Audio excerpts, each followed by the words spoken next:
Hey guys, what's going on? It's Steph here. Hope you've been well. I know I have. Now, this week's episode is one of those that makes me so happy that I have a YouTube channel so I can go back and relive this hunt whenever I want. It was a disgusting, rainy, sloppy, frozen day, but I still got out to the Field of Dreams with my friends Rich and Matt. And if you don't know what I'm referring to in terms of the Field of Dreams, then you need to watch my last couple of episodes because that'll explain a lot. And on this day, we were definitely rewarded for sticking it out even though the weather was terrible. So let's not waste another minute, and how about we cut to Richard finding something ridiculous right now. Okay, so we're out here today. And you can't tell, but it's like freezing and it's raining and sleeting a little bit, but it pays off. Yeah, it does. Richard just called me over. He was waving away. And I think, oh, you know what? That's a 1 real. I thought it was a half real. He's got a 1 real.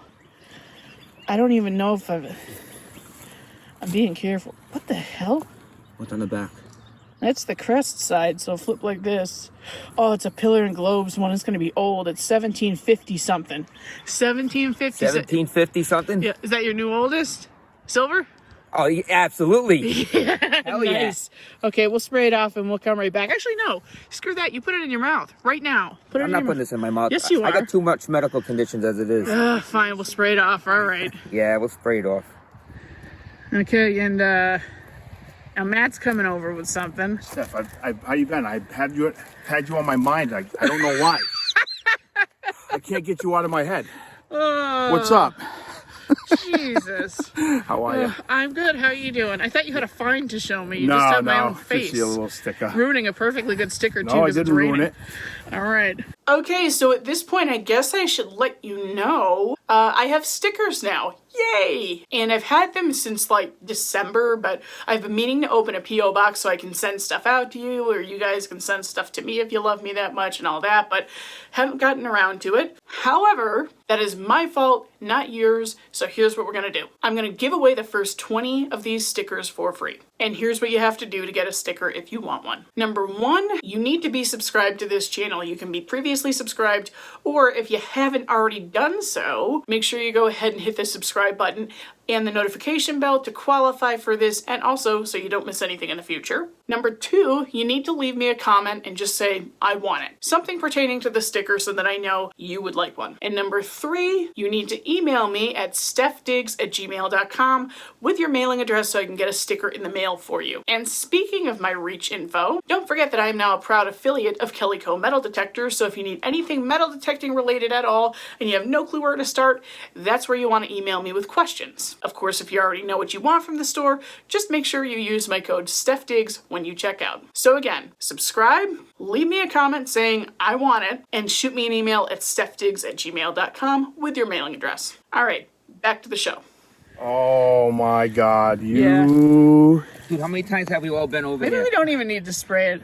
No, just get a 17. It looks like 50 something. It is 50 something. I wanted to try to get a complete date off of it. I think you can. You can see the outline. Oh my God, dude, right there, brother. 51, I think. That's an older one. Is that a King Charles the third or the second? This age, I think it's the 3rd, or it could be older. I don't know. I should know more about this. Dang. He just beat me. You said? It's a 1 real. Yep, I have a 1764.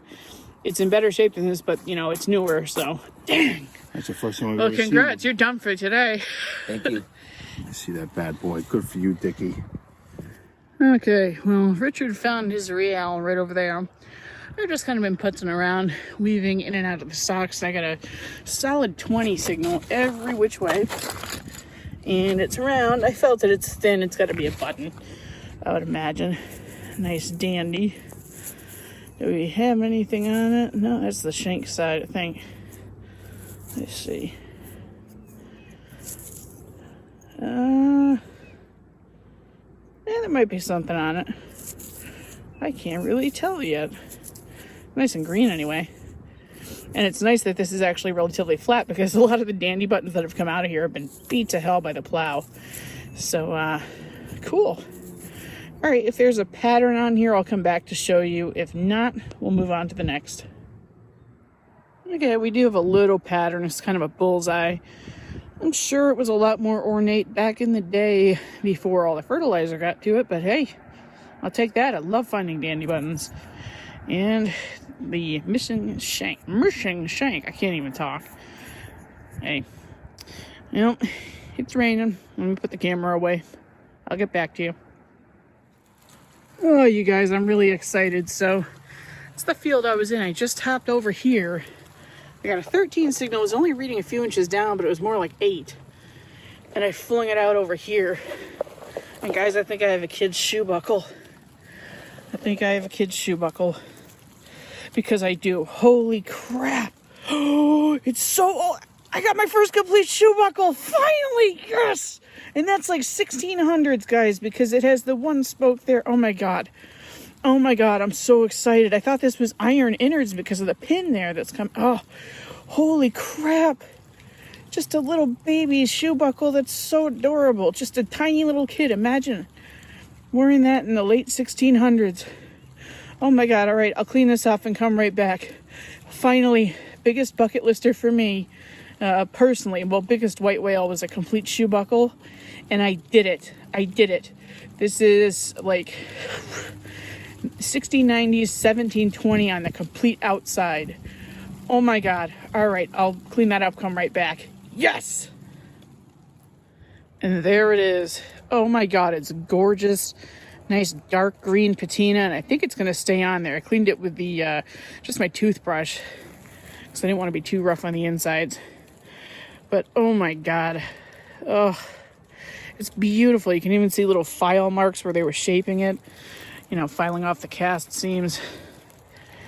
Wow. Talk about early colonial, guys. It doesn't get much better than that. Not for me. Oh, well, my day is made. Richard's still off in that field somewhere, and then Matt is kind of behind me, so I'll yell at him in a minute. Oh, that feels so good. So, have you ever gotten home only to find out that one of your finds was even cooler than you thought it was in the field? That's what happened with this shoe buckle. I couldn't believe it. When I cleaned it off with a toothbrush and some water at home, this is what revealed itself. Check out that maker's mark. This is not common. I've seen these only on really old buckles, and they are few and far between. Now, I still don't know exactly who GW is, and for those of you who are going to make the George Washington comments, he was born in 1732, so this buckle definitely predates him. So no, he did not make this buckle, as cool as that would be. I looked into every online catalog I can find, and I can't find an exact match for that maker. So in the very off chance that you guys have information on this maker, let me know or send me over some resources. I would really appreciate it. So that was a hell of a first for me, and I just wanted to jump in and show you that maker's mark. So cool. Okay, well, I walked 10 feet away from that shoe buckle. Got a 15 signal and flipped this guy up. Looks like a little button, I think.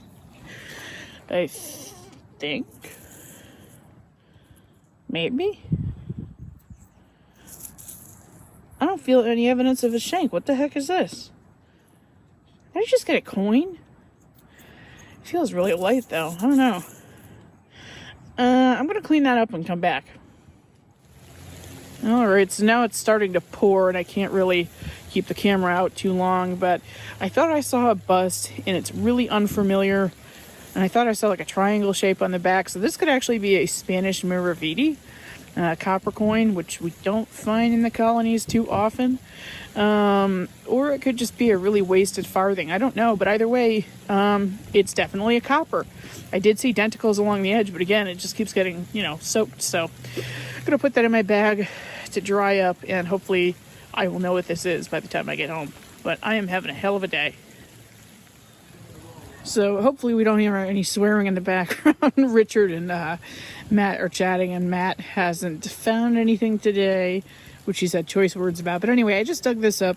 I am using the camera sparingly right now because I really don't want it to get soaked and broken. But this is very substantial brass, and if I didn't know better, I would almost think it's a Native American tinkler, but specifically if it actually had a hole in the end. This still could be kettle brass in the 1600s, so it still could be a trade artifact of some kind, and that's why I'm filming it, because that could very well be what it is. I don't know.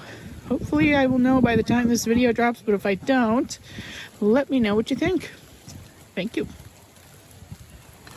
And good timing to have the camera out for a brief period of time, so try to make it quick. I just like how cool that these look in the frozen Yeah. mud. He's got a button there of some kind. Well, pluck it out. Maybe it's another 30th Regiment button. It's the right size and shape. I might kill you. And Matt will definitely kill you. He's having a tough time today. I know. He's like right where I found my William a few days ago. I had a real nice musket ball too in the same room. Oh, did you? Yeah. Nice. This is really, I might have to go play with it and get it out Yeah. a little bit. Eh, But hey, yeah, if it's something cool, come back. absolutely. Well, I'm about to call it a day. I'm gonna come back to my car up there, but playing a little I Spy here, I found a clay pipe stem. Just a little piece of it. But I love finding these, and I so rarely find them. That's awesome. I love it. Okay, so I know that episode was a little bit on the shorter side, and we're going to plow into an extremely quick wrap-up right now. I left the field before Matt and Rich because I was soaked to the bone. I had water in my shoes, and yeah, so I had to leave. I was getting a little bit miserable out there, even though I was having fun. Therefore, we're just going to do a very, very quick wrap-up of the few things I managed to pull that day. Well, guys, I said quick wrap-up, and I mean it. So, here's that dandy button I found. I did clean it off with a brass brush. Not seeing a whole lot for a design, and as you saw in the video, the shank is broken, but we love it anyway. At least it's not a taco, right? Little piece of clay pipe stem, which was pretty cool. My unidentifiable copper, I threw this in electrolysis to try to get something off of it.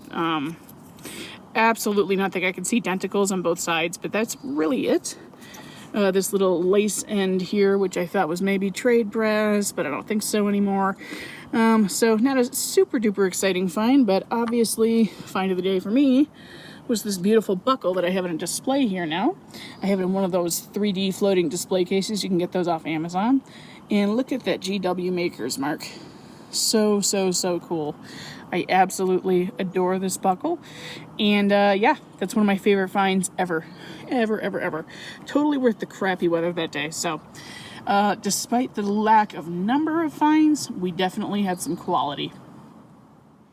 All right, well, that's all the time we have for this week, everybody. I really hope you enjoyed this week's episode. And remember, get out there, save what you can, do what you love. We'll see you next week.